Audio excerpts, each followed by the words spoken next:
الحمد لله رب العالمين والصلاة والسلام على أشرف الأنبياء والمرسلين سيدنا محمد صلى الله عليه وسلم. أما بعد. Alhamdulillah, by the tawfiq of Allah subhanahu wa ta'ala, we completed the first half of the hadith we started last week. And as we mentioned, this hadith has to do with halal, haram, shubuhat, and it also has to do with the mudghah, the flesh of meat that is called the heart. So last week, alhamdulillah, we spoke about halal, we spoke about what haram is, and we stopped on the part of the hadith where it speaks about أمور مشتبهات لا يعلمهن كثير من الناس. So after Rasulullah sallallahu alayhi wa sallam says halal is something very clear and haram is also something very clear, he says وَبَيْنَهُمَا أُمُورٌ مُشْتَبِهَاتٌ. And between halal and haram there are matters, there are umur mushtabihat that are not clear. Mushtabihat, things that are doubtful. A synonym for this word of mutashabihat, another very good word we can use is multabisatun. Multabisat, meaning things that are obscure. غَيْرَ مُبَيَّنَةٌ, things that are not clear. So this is what mushtabihat means. So you can call this the gray area. You know, there's black and there's white, and then there's an area that is, in English we call it the gray area, the area that isn't that clear per se. So a question arises. A question arises. How can this gray area, are these mushtabihats exist? How can this exist? Because in the Quran, it's said that مَا فَرَّطَنَا فِي الْكِتَابِ مِنْ شَيْءٍ. We have not neglected a single thing inside this book, meaning the Quran.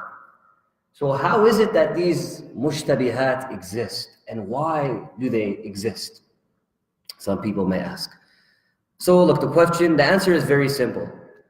First of all, everyone who has a little bit of intellect, anybody who has some aql knows that the Quran does not explain every single minute detail out there.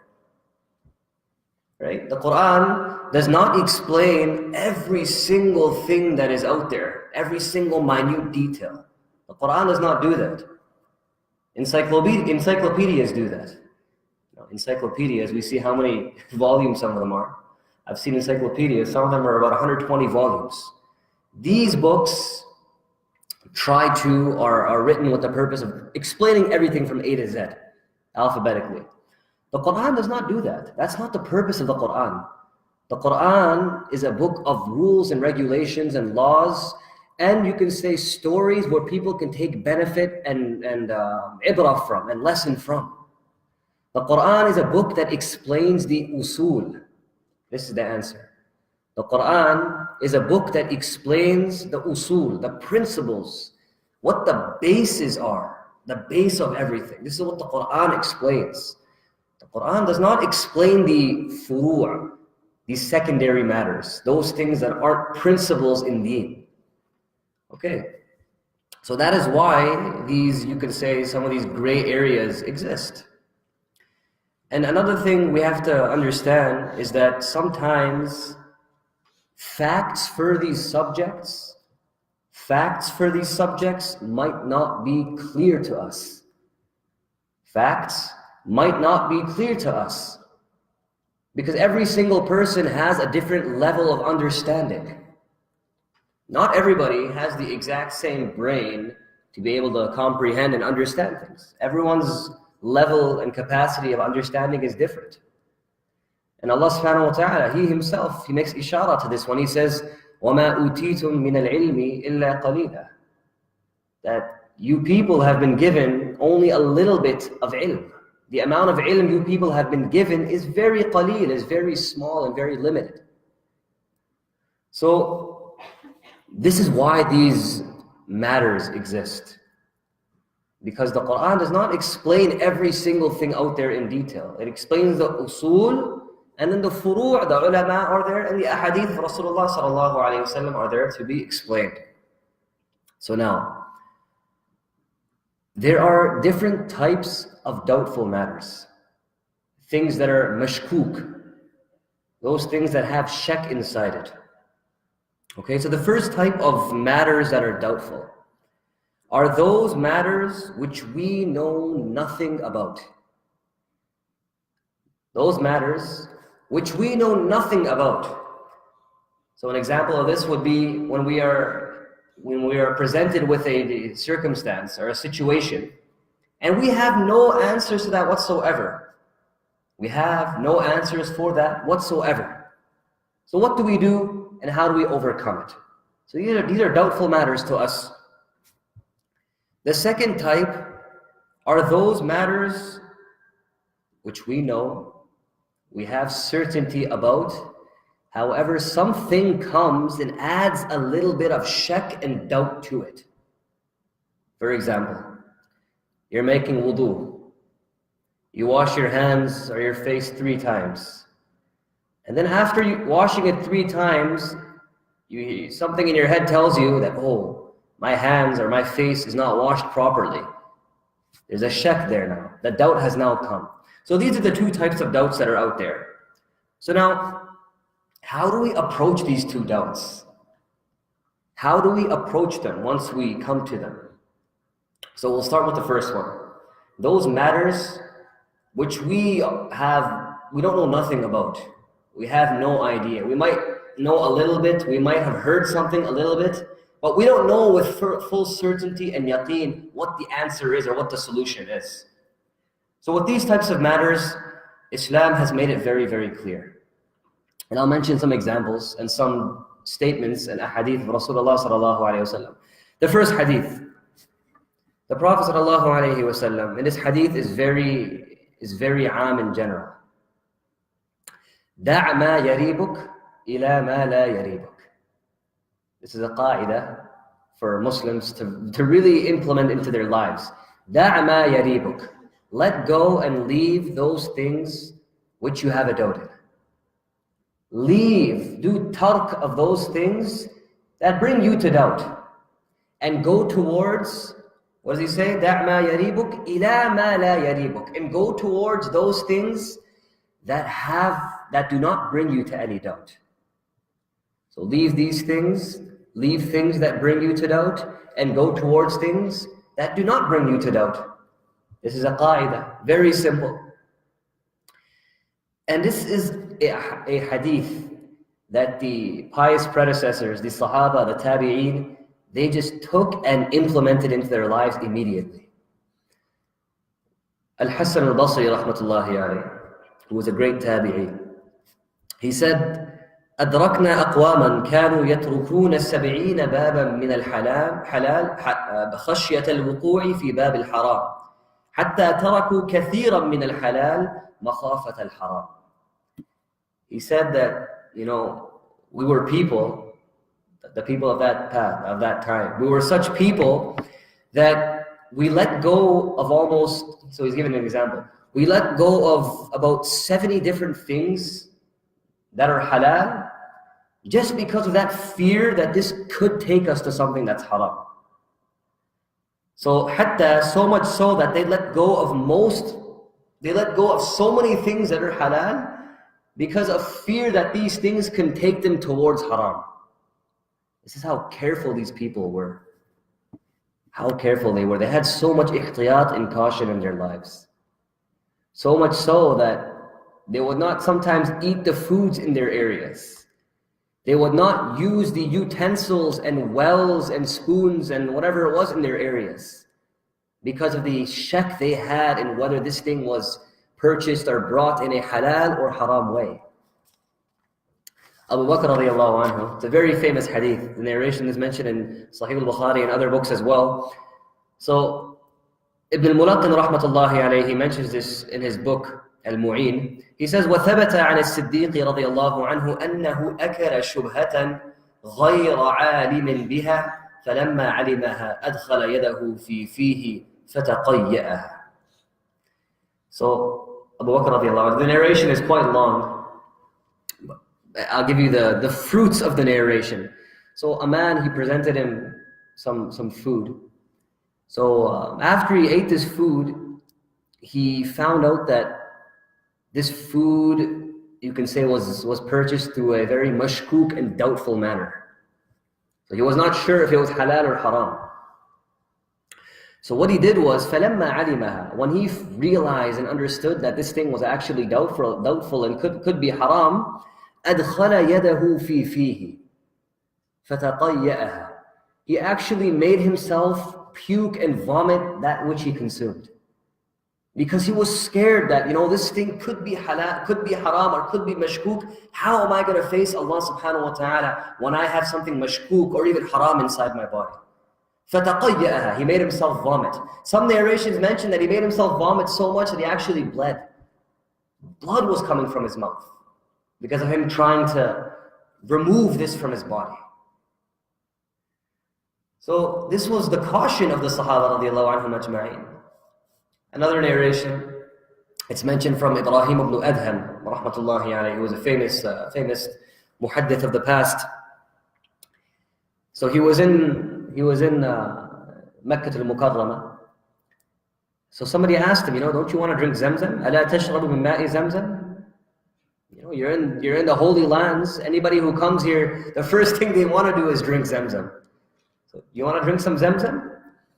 فقال, he said, لو كان لي دلو لشربته. He said, if I had a bucket for this well, I would drink it. So what was he making ishara to? Isharatun ila anna dalwa min mal as-sultan. So what he was actually saying was that this well that has this bucket, this bucket that was brought here was brought with some type of impermissible wealth. This wealth was from the wealth of the sultan, the rulers of that time. And as we know, during some of those times, some of the rulers were quite unjust. And they used to actually do a lot of dhulm and taking money away from people and so forth. So he knew that this well was brought, and you can say brought up from some type of impermissible means. So he said, no, I'm not going to even use this bucket to drink from this well, because I'm scared that this bucket could have come from some haram source. And we spoke about Imam Nawawi rahmatullahi alayhi. Imam Nawawi rahmatullahi alayhi, when he was studying in Damascus, we spoke about this in his biography.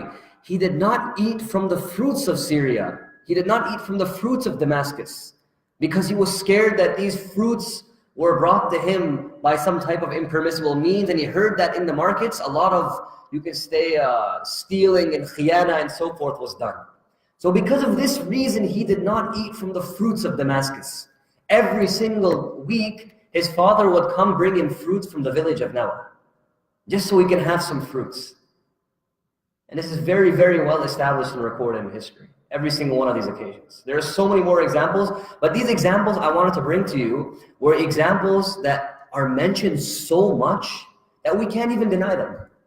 These are examples that are mentioned so many times, we cannot do inkar and reject them. So what does this show us? This shows us the amount of caution and ihtiyat these people had. And this is why they reached such great levels. This is why they reached such high levels of faith and iman. One thing was letting go of things that are haram. They would also let go of things that were mashkook and doubtful. So if you're in a situation where you just don't know, stay away from it. Stay away from it. Don't take that chance in consuming something that could be haram, using something that could be haram, nourishing yourself that could be haram. You don't know it. It does have a spiritual effect on you.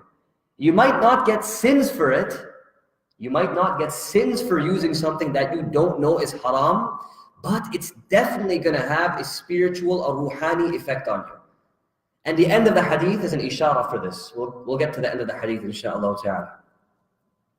So, this was the way of the Salaf. This was the way of the Salaf. There's one narration that the Prophet ﷺ mentioned. The narration is mentioned in Sahih Muslim, where he speaks about halal and haram. And at the end of the hadith, he gives an example of a person. He goes, ثُمَّ ذَكَرَ الرَّجُلُ يُطِيلُ السَّفَرَ أَشْعَثَ أَغْبَرَ يَمُدُّ يَدَيْهِ إِلَى السَّمَاءِ وَمَطْعَمُهُ حَرَامٌ وَمَشْرَبُهُ حَرَامٌ وَمَلْبَسُهُ حَرَامٌ وَغُذِيَ بِالْحَرَامِ فَأَنَّى يُسْتَجَابُ لِذَلِكَ. This hadith is actually mentioned in the Arba'in, the 40 hadith of Imam Nawawi rahmatullahi alayhi. So when that hadith comes, we'll go into the details. But basically, the Prophet ﷺ, he mentioned the example of a person. ذَكَرَ الرَّجُلُ. This person, he was traveling. يُطِيلُ السَّفَرَ أَشْعَثَ أَغْبَرَ. He was in a very poor state and poor condition. He had ripped clothes, he had dust all over his body, his hair was messy. And this person, he raised his hands to the sky. And he was in such a helpless need. He was traveling, and on top of that, he had no clothing, no food, nothing. يَمُدُّ يَدَيْهِ إِلَى السَّمَاءِ. He raised his hand to the sky. And what did the Prophet ﷺ say? وَمَطْعَمُهُ حَرَامٌ وَمَشْرَبُهُ حَرَامٌ وَمَلْبَسُهُ حَرَامٌ وَغُذِيَ بِالْحَرَامِ. What he was wearing was haram. What he was drinking was haram. What he was eating was haram. What he was nourishing himself with was haram. فَأَنَّى يُسْتَجَابُ لِذَلِكَ. How will this person's dua ever be accepted? So through this, the ulama and the shurrah of hadith, they come to the conclusion that, look, first of all, consuming things that are haram, it's a huge sin if you know. It's a huge sin if you know. But if you do not know, you're not going to get that sin, but it's going to have that spiritual effect on you. It's going to have that spiritual effect on you. That's why ulama say that if a person consumes haram and nourishes himself with haram, this person's dua will never be accepted. This is a means of their dua, their wasila to Allah subhanahu wa ta'ala being cut completely. And a Muslim, a mu'min without dua is a person who is in the middle of a desert with nothing around him. We are in need of dua. Every single one of us are in need of dua. And you know, a lot of people, subhanAllah, they have such ajib problems in their lives. We can all think of examples where people, they're going through such ajib musibas and calamities. But when we really look and analyze how they're living their life, everything around them is haram. Everything around them is haram. How they purchased their house, how they purchased their food, how they purchased their clothing, what they're feeding their kids with, it's all from haram sources. How do you expect to have, for example, a pious, righteous, salih child when you're feeding him haram, when you're clothing him with haram, when you're giving them an environment of haram? You know, these are some things that goes against the intellect. You're gonna work with haram and then expect khair from it? That is not how the system of Allah subhanahu wa ta'ala works. So this hadith, inshallah ta'ala, specifically, we're gonna come to it. It's gonna be coming in the 40 hadith of Imam Nawawi rahmatullahi alayhi. So that was the first category of doubtful matters. Those things we have no ilm on. And when we are faced with it, what do? The best thing to do, what Islam teaches us, da'. Utruku. Let it go. Leave it. Don't get into it. The second type now. The second type I mentioned are those things which we are certain of, yet something or somebody brings a small shak inside our hearts because of something he or she has mentioned. What do? So now, there's a qaida in fiqh that is derived from many ahadith. The qaida is al-yaqeen la yazulu bil-shak. Al-yaqeen la yazulu bil-shak. Certainty, being certain, will never be uplifted by a small doubt. Okay, yaqeen, certainty, will not go away by a small doubt. Okay? So this is the qaida that the ulama have established through a hadith. So don't let a small doubt disrupt your certainty. Don't let a small doubt disrupt your certainty. So I'll give you guys an example. There was a man I was actually dealing with. This man, he would come to me and he would always have shak and doubts in his tahara. He used to tell me that I used to wash my hands sometimes 7, 8, 9 times while I was making wudu because I was scared that a single hair would be dry, and I was scared my wudu was not going to be complete, and so forth. So now, Rasulullah sallallahu alaihi wasallam, he commanded us to wash our hands 3 times as per sunnah, our arms 3 times per sunnah, face 3 times as per the sunnah. So anybody who washes their face 3 times, and when I mean wash, you wash it properly, there is no chance that their arm is going to be dry. And there's no chance their face is going to be dry. And if it is dry, you have done the prerequisite. You have done what Rasulullah sallallahu alaihi wasallam has told you. Anything more than that, the ulama consider it to be israf. Washing your face more than 3 times, washing your limbs more than 3 times, it's considered an act of wasting water. And there's a hadith that mention a specific shaitan that attacks a person while they're making wudu. And this shaitan actually tells the person that, hey, look, you have not washed this limb properly. There's an actual shaitan that does this. There's an actual shaitan that is sent out to put waham and doubt inside people's minds when they are making wudu. Why? Because they want us, these shayateen, they want us to waste water and sin. So look, these traps from shaitan, how do we conquer them? The first thing is understanding that these are traps. The first thing is recognizing and realizing that these are traps of shaitan.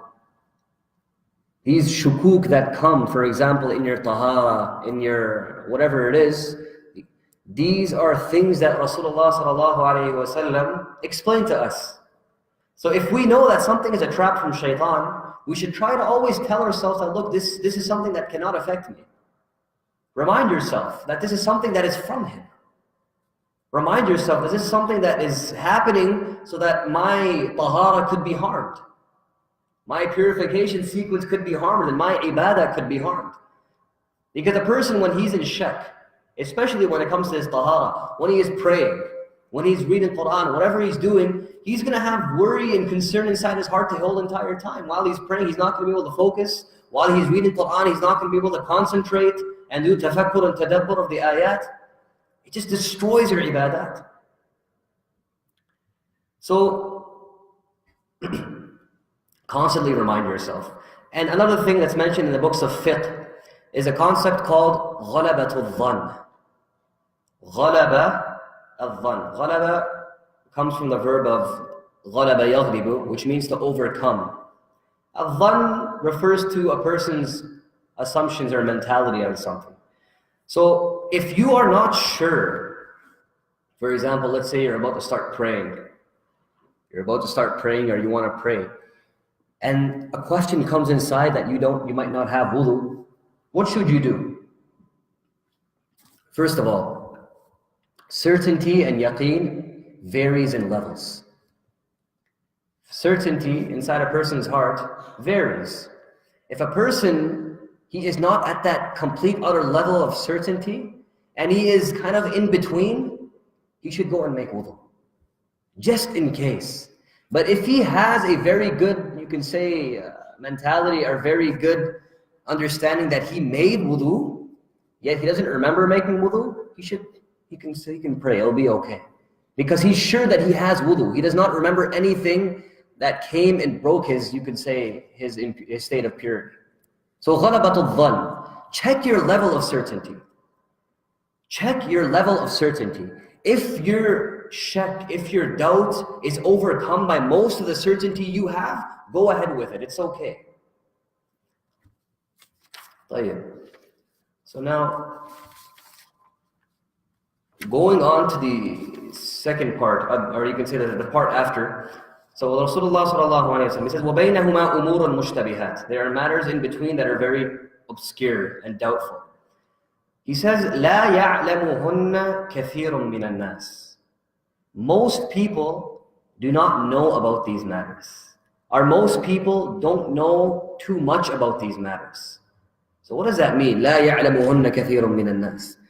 This refers to the general public, the awam. Most of the people, the general public, the non-ulama, the non-scholars, they don't know too much about these matters. They don't know too much about these matters. So this hadith is actually making an ishara to the importance of asking your ulama if you don't know. The Prophet ﷺ could have left it very straightforward. وَبَيْنَهُمَا أُمُورٌ مُشْتَبِهَاتٌ. Between halal and haram, there are doubtful matters. But he went in detail and he said, لَا يَعْلَمُهُنَّ كَثِيرٌ مِنَ النَّاسِ. Most people don't know about these matters. Kathir is used. Whenever kathir is used, whenever this word of kathir is used, there is a possibility, an ihtimal of the word qaleel being there. Qaleel is the opposite of kathir. Kathir meaning many, qaleel meaning a very small amount. So whenever the word kathir is used, the ihtimal and possibility of qaleel is there. So who is the qaleel that is remaining from this kathir? The ulama. And this is the opinion of almost all the shurrah, all the commentators of hadith when explaining this hadith. That the ulama are those people who are the qaleel and who know how to answer some of these doubtful matters. So whenever a person does have a question pertaining to deen and you don't have the answers for it, you have a doubt in regards to it, go to your ulama. Allah subhanahu wa ta'ala, He says in the Quran, فَاسْأَلُوا أَهْلَ الذِّكْرِ إِن كُنْتُمْ لَا تَعْلَمُونَ. فَاسْأَلُوا أَهْلَ الذِّكْرِ. Ask the people of remembrance. Ask the people of remembrance if you do not have ilm, if you do not know. So ask them. Ask them. Don't speak about a topic you don't know about, or don't talk or try to give an answer when you don't know the answer to it. So, whenever the Imam Malik rahmatullahi alayhi, it's a very famous narration. A man came to Imam Malik rahmatullahi alayhi, and he had a whole bunch of questions written down to Imam Malik. It's a very mashhoor story. And Imam Malik went through every single one of these questions, and he told this person that, I don't know the answer to most of these. I don't know the answer to most of these. And this man who brought these questions, he got a little upset. He said, what kind of person, what kind of alim are you? You don't know the answers? And Imam Malik rahmatullahi alayhi, he said, saying I don't know is part of the answer. Saying I don't know is part of the answer. Because if I told you I know and I give you an answer that is incorrect, that will lead you to a different direction. That will lead you far from what the answer is. So I'd rather tell you I don't know, so you go to somebody who does know, so he can guide you towards the right way. And this is Imam Malik rahmatullahi alayhi. The Imam Dar al-Hijrah, they call him. Imam Malik rahmatullahi alayhi, his nickname is Imam Dar al-Hijrah, the Imam of the place where the Muslims migrated, meaning Medina. He was the Imam of Medina al-Munawwarah. He had great amounts of knowledge. Yet, when he did not know an answer, he would say, La a'lamu, I don't know, I don't have ilm of it. So there's nothing wrong with saying I don't know. It's actually something praiseworthy. It's actually something praiseworthy. Rather than answering the question wrong, it's better to say I don't know. And this is a habit we should all bring into our lives. Don't speak about a matter you don't know too much about. Leave it to those people who know. Because a lot of harm can be done and has been done by people who pretend to have ilm when in reality they really don't. There's an example I mentioned during the annual conference we had. I mentioned an example of this one person. He came to me, and this person asked me about the condition of his nikah. He said, I don't want to get into the details of what he said, but he told me that, look, this happened in my nikah. I said this and I did this. Is my nikah intact? Is my nikah intact? And I told him, no, it's not intact. Based on this and this and this. And it was a very straightforward mas'ala. A very straightforward mas'ala. So his nikah was not intact. What he told me was, he's like, a few years ago, I went to this one uncle, this one old guy, who people think that he has some type of knowledge when in reality he doesn't. He said, I went to him and I told him the same situation, and he told me that my nikah is intact. This was 2-3 years before. So he said, for 2-3 years, I have been living in a nikah. You can say that doesn't even exist. I've been in a haram relationship in terms of Islam because of one man's wrong answer, one man's jahl and ignorance to think he knows the answer. Right? So a lot of harm can be done. A lot of harm could be done by people who think they have some type of ilm when in reality they don't.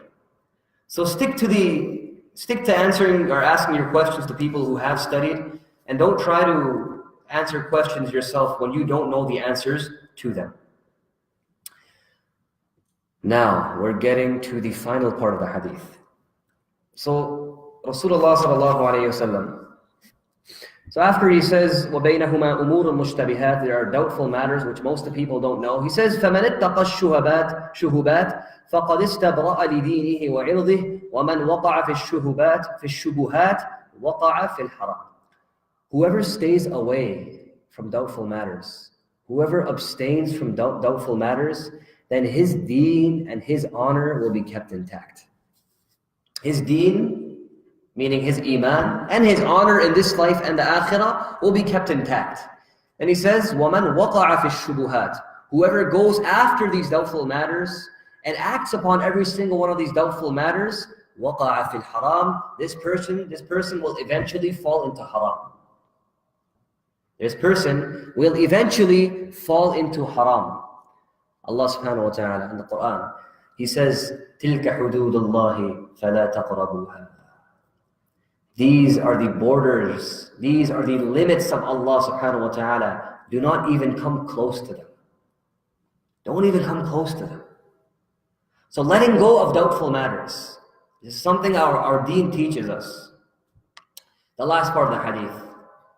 أَلَا وَإِنَّ فِي الْجَسَدِ مُضْغَةً إِذَا صَلَحَتْ صَلَحَ الْجَسَدُ كُلُّهُ وَإِذَا فَسَدَتْ فَسَدَ الْجَسَدُ كُلُّهُ أَلَا وَهِيَ الْقَلْبُ. He says, indeed, in the body there is a piece of flesh, that if this piece of flesh, or when this piece of flesh is correct and right, then the entire body will be correct and right. And at the same time, if this piece of flesh is corrupt, every single part of the body will be corrupt. أَلَا وَهِيَ الْقَلْبُ. Indeed, this is the heart. So now, what is the relationship between the first part of the hadith and the second part of the hadith? The first part of the hadith talks about halal, haram, and doubtful matters. The second part of the hadith talks about the heart. What is the relationship here?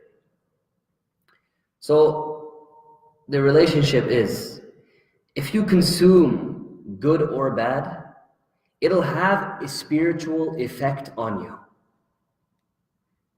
If you eat, if you consume good, it's going to have a good effect on you spiritually. If you consume or have something bad, it's going to have a bad effect on you spiritually. This is the relationship between this hadith, between the beginning and the end. So,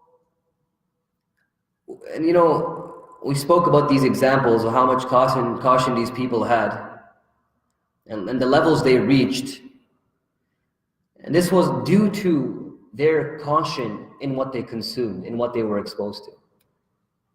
What you consume and what you eat and what you clothe yourself with, or whatever it is, what you nourish yourself with, all has an effect on you and how your iman is going to be. It's going to have an effect on your iman. If you consume haram, if you consume doubtful matters, if you are engrossed with these things, your iman will be very, very weak and low. Yet if you consume halal, stay with halal, nourish yourself with halal, your iman will be up here. And this has to do with the concept of letting go of sins. Letting go of sins and doing acts of good. Ali radiallahu anhu, he mentioned something beautiful, and I'll translate it in Farsi as well because I practiced a bit. He says, فرض على الناس أن يتوبوا لكن ترك الذنوب أوجب والدهر في صرفه عجيب وغفلة الناس فيه أعجب والصبر على النائبات صعب ولكن فوت الثواب أصعب وكل ما يرتجى قريب والموت من كل ذاك أقرب. He says, I'll translate in English first. He says, فرض على الناس أن يتوبوا. It is necessary upon every single person to make tawbah. لكن ترك الذنوب أوجب. However, letting go of sins is more wajib than making tawbah. Letting go of the sin and staying away from sins is more wajib. Then he says, وَالدَّهْرُ فِي صَرْفِهِ عَجِيبٌ. This dunya, it's something so ajib. How this dunya works, the system of this world, it's something very astonishing and ajib. Then he says, وَغَفْلَةُ النَّاسِ فِيهِ أَعْجَبٌ. However, the ghafla and the negligence of the people is something more ajib. Because we have all the answers in front of our eyes, yet we are still living in deception. We are still ghafil to the commands of Allah subhanahu wa ta'ala. Then he goes and he says, وَالصَّبْرُ عَلَى النَّائِبَاتِ صَعْبٌ لَكِنَّ فَوْتَ الثَّوَابِ أَصْعَبٌ. He says, being patient whenever a calamity, a musibah befalls you, it's something very hard. It's something very, very hard. However, letting go of rewards, letting the rewards pass, letting the rewards of patience pass is something much more difficult for you. Because in akhirah, you're going to see how much you're going to regret it. Then he goes and he says, وَكُلُّ مَا يُرْتَجَى قَرِيبٌ. Every single thing you hope for, all your dreams, all your goals in life, they are all very, very close to you. It's all very, very attainable. It's all very, very easy to reach. Then he goes and he says, وَالْمَوْتُ مِنْ كُلِّ ذَاكَ أَقْرَبٌ. However, death is much more closer to you than your goals you're trying to aspire to reach. Death is much closer than all these aspirations and dreams you have. Because your next breath is not guaranteed and your next step is not guaranteed. So he says, فَرْضٌ عَلَى النَّاسِ أَن يَتُوبُوا. فرض سر انسان که توبه کنن. لكن ترک الذنوب أوجب. اما ترک گناه ها واجب تر است. والدهر في صرفه عجیب و غفلت الناس فيه اعجب. این دنیا بسیار یک چیز عجیب است، اما غفلت انسان یک چیز عجیب تر است. Then he goes, والصبر على النائبات صعب. صبر سر مصیبات و مشکلات بسیار یک چیز مشکل است. اما then he goes, ولكن فوت الثواب أصعب. اما فوت ثوابا یک چیز بسیار مشکل تر است. Then he goes and he says, وكل ما يرتجى قریب. کل چیز، هر چیز که ما تمنا داریم برش بسیار چیز نزدیک است. این چیزا بسیار نزدیک است به ما. اما then he goes and he says, والموت من كل ذاك أقرب. اما مرگ بسیار نزدیکتر است. So this is what Ali radiallahu anhu says. All these sins we do have an effect on us. And we have some students here, Imam Al-Shafi'i rahmatullahi alayhi. And I always mention this when it comes to strengthening your memory. Imam Shafi'i rahmatullahi alayhi, he says, شكوت إلى وكيع سوء حفظي فأرشدني إلى ترك المعاصي وأخبرني بأن العلم نور ونور الله لا يأتي للعاصي. Imam Shafi'i, he says, I went to my teacher, Imam Waqi', and I complained to him that I have very, very weak memory. And my teacher told me, فَأَخْبَرَنِي إِلَى تَرْكِ الْمَعَاصِي. My teacher told me to let go of sins, to stop sinning. And he told me that this ilm is a type of nur. And the nur of this ilm does not come to a sinner's heart. So if a person wants to increase their memory, our teachers used to always tell us, do a lot of istighfar and stay away from sins. Stay away from sins. So now this hadith. we see the connection between the first part and the second part. When you take care of yourself externally, it'll have a great impact on you internally. That is what this hadith is trying to tell us. You take care of all the things externally, in the kharaj, in the outside, and we promise you everything in the inside will be good. This is the moral and message of this hadith. So, if your iman is weak, or if you're always going through different trials and tribulations and this and that, try staying away from things that are doubtful. Try it for a little while. If your iman is weak, or if you notice that you don't have khushu' in your salah, or khushu' in your ibadat, or you're not enjoying the times you pray and so forth, stop and see what you're consuming in your daily life. And anything that is doubtful, let go of it and see what kind of effect it has on you. Challenge yourself. Every single one of us, we're exposed to things that could be mashkook and doubtful. So we should challenge ourselves right now. See how much of an effect these mashkook matters have when we let go of them. And there's a lot of people, I sometimes am blamed for this whenever we are in gatherings. There's people who go into very minute details about the ingredients of different foods. Oh brother, this candy is haram. This is haram because it has this gelatin, pepsin, and all these crazy type of enzymes and this and that. Rather than being mad and upset at these people, we should thank these people. We should thank these people, because if these products and ingredients are actually haram, it's going to have an effect on us spiritually. So it's good that we should know what is harmful and what is impermissible. Because when we stay away from them, it's going to have a great impact on our iman. Because Allah subhanahu wa ta'ala sees what you're staying away from. Allah subhanahu wa ta'ala sees what you're staying away from. And don't blame these people and don't be mad at them. Because, one, two things might be haram. And I mentioned this during my last dars as well. How many things do we have that are halal? We have so many things out there that are halal. I mean, beyond comprehension, more than the things that are haram. So if something is haram, khair, it's okay. Say alhamdulillah and make shukr that you know it's haram because of so-and-so ingredient. And we should actually live our life like this when it comes to consuming and eating.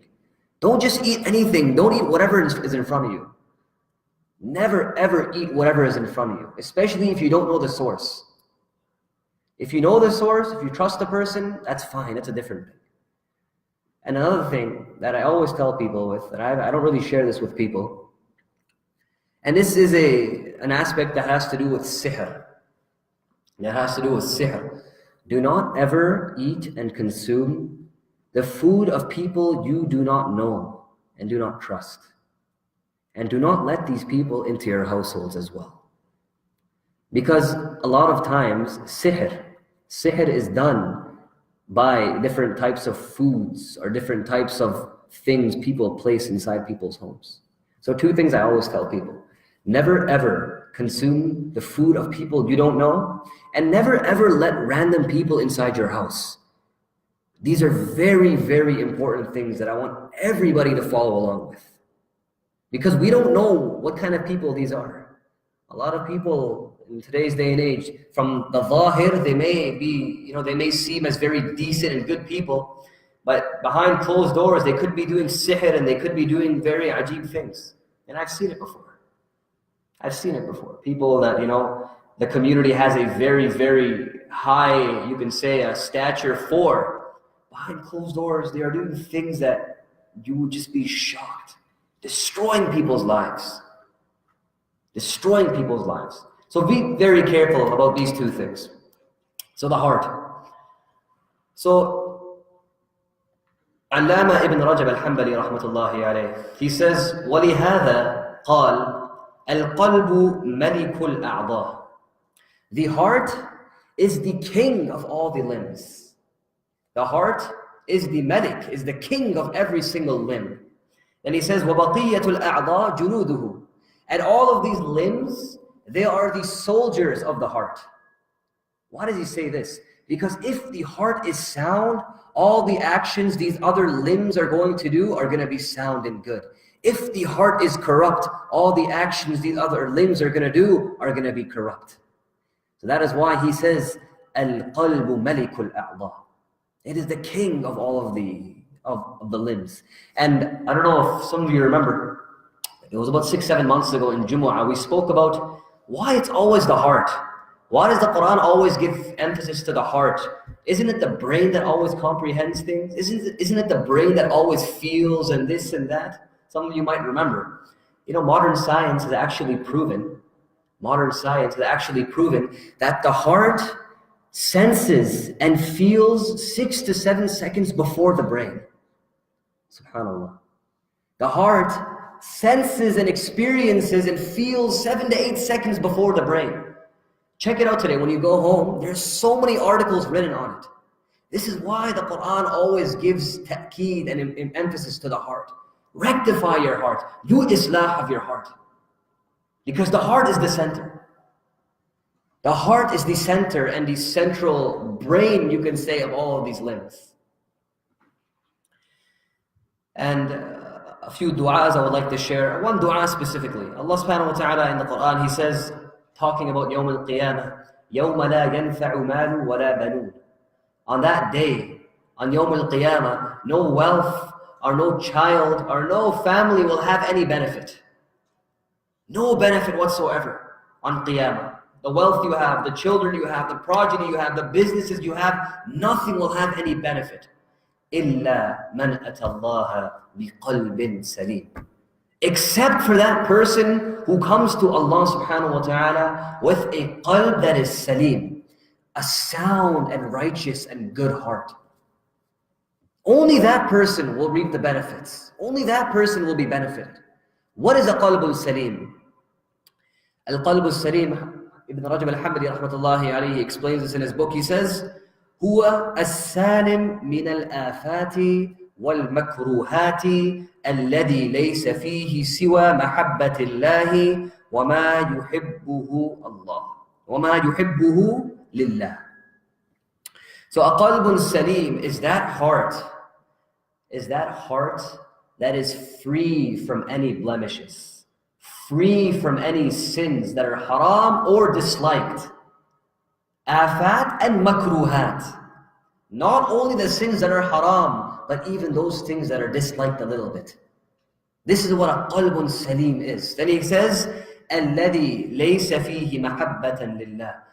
Al-qalbun salim is a heart that has no love except for the love of Allah subhanahu wa ta'ala. And everything he loves is for the sake of Allah subhanahu wa ta'ala. Everything this person loves, he loves for the sake of Allah subhanahu wa ta'ala. That is why another hadith is mentioned that the person, al-bughdu lillah wal-man'u lillah wal-hubbu lillah faqad istukmila al-iman.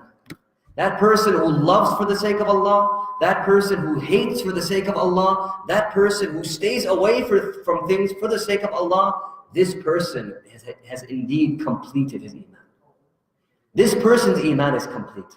Love for the sake of Allah and dislike for the sake of Allah. Loving Allah subhanahu wa ta'ala, loving good actions because Allah subhanahu wa ta'ala loves it, loving good people because Allah subhanahu wa ta'ala loves them, yet at the same time hating sins because Allah subhanahu wa ta'ala hates those sins. This is what this is. And there is so much to say about the heart. There is so much to say about the heart, but I'm going to save this topic because there are other ahadith that are coming up that have to do with this topic. So we'll dive a lot more deeper into the heart, maybe going into the diseases of the heart and so forth. But just one thing to note is that it's very, very important for every single one of us to monitor our hearts. And in Arabic, it's called muraqabah. Muraqabah. Do muraqabah of your heart. Sit down sometimes and just look at what things your heart is inclined towards. The heart is a piece of flesh that always twists and turns. Qalb, qaf, lam, ba. Qalb. Why is qalb called qalb? Qalb comes from this word of qalb, heart. It comes from the verb of taqallub, which means for something to always shift and change and turn around and go in different directions. The heart is always inclining and declining and going towards different things. So monitor your heart. Monitor your heart. Be very careful what you let inside your heart. Be very careful what you let inside your heart, and be very careful what you expose your heart to. One thing I want to mention, Ibn Abbas radiallahu anhu, he mentioned something. He says that a person who listens to music, this person has a heart that has no love for the Quran. A heart that listens to music can never ever be a heart that also loves the Quran as well. These two loves cannot come hand in hand. Ibn Abbas radiallahu anhu says. So be very careful what we let inside our hearts. This is very, very important. Rasulullah sallallahu alayhi wa sallam, that is why the riwayah is mentioned in the Jami' of Imam Tirmidhi. The Prophet sallallahu alayhi wa sallam, he would always make this dua. Allahumma inni as'aluka qalban salima. This is a dua he would always make. Allahumma inni as'aluka qalban salima. Ya Allah, please, I ask you for a sound heart. A qalbun salim. And another thing the poet mentions, I'm going to end off on this. The poet says, فؤادي بين أضلاعي غريب ينادي من يحب فلا يجيب. فؤادي بين أضلاعي غريب. My heart has become a stranger within these ribs. My heart has become a stranger within these ribs. فؤادي بين أضلاعي غريب ينادي من يحب فلا يجيب. My heart always calls out to the one. ينادي من يحب. My heart always calls out to the one that it loves, or it says that it loves. فلا يجيب. Yet the beloved Allah subhanahu wa ta'ala does not answer the calls, because this heart is so lost and drowning in ghafla, drowning in sin. Islam gives a lot of emphasis to purifying your heart. And purification of the heart starts with understanding that we need to purify. This is the first step to purifying our heart. Understanding that we need to purify. And the person who has purified his heart, Allah subhanahu wa ta'ala has said that this person is successful. This is the successful person. قَدْ أَفْلَحَ مَنْ تَزَكَّى قَدْ أَفْلَحَ مَنْ زَكَّاهَا. Indeed, the one who has purified himself, this person is successful. So tazkiyatun nafs is very important. And inshallah ta'ala, in the coming hadith, we'll speak more to do with the heart. The next hadith, inshallah ta'ala, is the hadith ad-din al-nasiha. We'll speak about that next week. And I ask Allah subhanahu wa ta'ala to grant us tawfiq and understanding of everything that has been heard and said. And I ask Allah subhanahu wa ta'ala to grant us all quloob and hearts that are سالم إن شاء الله تعالى. جزاكم الله خيرا وأحسن الجزاء. أقول قولي هذا وأستغفر الله لي ولكم ولسائر المسلمين.